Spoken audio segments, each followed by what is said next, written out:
আগে এটা সাধারণ মানুষের উপর, সাধারণ কার্যকর্তাদের উপর শুরু হয়।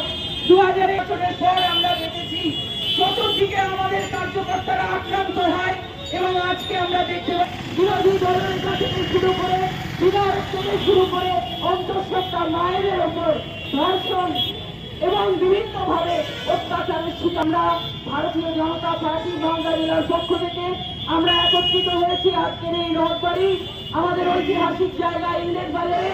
আমরা চাই এই ধরনের সমস্ত মায়েদের কাছে আবেদন করব, আমি তাদের কাছে আমাদের ভোটে এই মুখ্যমন্ত্রীকে, এই তৃণমূল সরকারকে উচ্ছেদ করে ফেলুন। তা না হলে আমরা হয়তো আগামী দিনে আমাদের তুলসী তলায় বাতি দিতে পারবো না।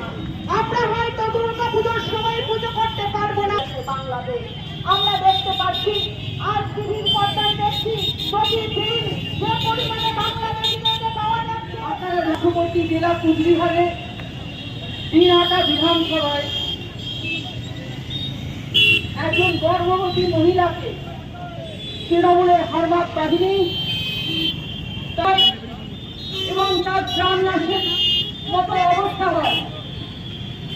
বন্ধুগণ, আমরা বারবার দেখছি উত্তরবাংলায় কিছুদিন আগে আমাদের বিরোধী দলনেতা মাননীয় শুভেন্দু অধিকারীর ওপর চরম অত্যাচার হয়, তার গাড়ির কনভয়ে আক্রান্ত হয়, সঙ্গে যারা বিধায়ক ছিলেন তাদেরকে আক্রমণ করা হয় এবং আজকেও মাননীয়া মালতী রাভা রায় এবং শ্রীদীপক বর্মন তারা যখন সেই অন্তঃসত্ত্বা মহিলাকে দেখতে যাচ্ছিলেন তাদের উপর পুরো আক্রমণ শুরু হয়।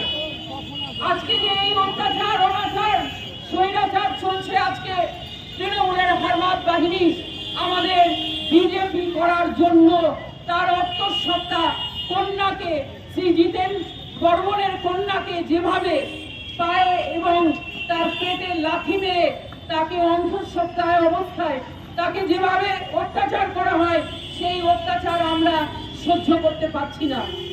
আপনারা জানেন আজকে সারা পশ্চিমবঙ্গ জুড়ে 8 থেকে 80 কোন মহিলাই আজকে তাদের কোথাও নিস্তার নেই।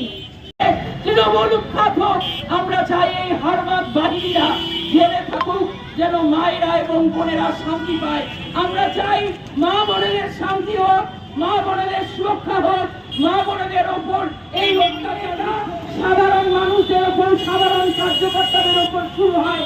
2001 সালের পর আমরা দেখেছি চতুর্দিকে আমাদের কার্যকর্তারা আক্রান্ত হয় এবং আজকে আমরা দেখতে পাই বিরোধী দলের কাছে শুরু করে বিধায়ক থেকে শুরু করে অন্তঃসত্ত্বা মায়েদের ওপর ধর্ষণ এবং বিভিন্নভাবে অত্যাচারের শিকার। আমরা ভারতীয় জনতা পার্টি মালদা জেলার পক্ষ থেকে আমরা একত্রিত হয়েছি আজকের এই রথবাড়ি আমাদের ঐতিহাসিক জায়গা ইংরেজ বাজারে।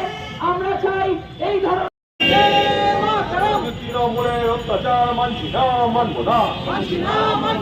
পশ্চিমবঙ্গ জুড়ে রাজবংশীদের উপর অত্যাচার মানছি না, মানবো না, মানবো না। রাজবংশী মহিলার উপর অত্যাচার মানছি না, মানবো না।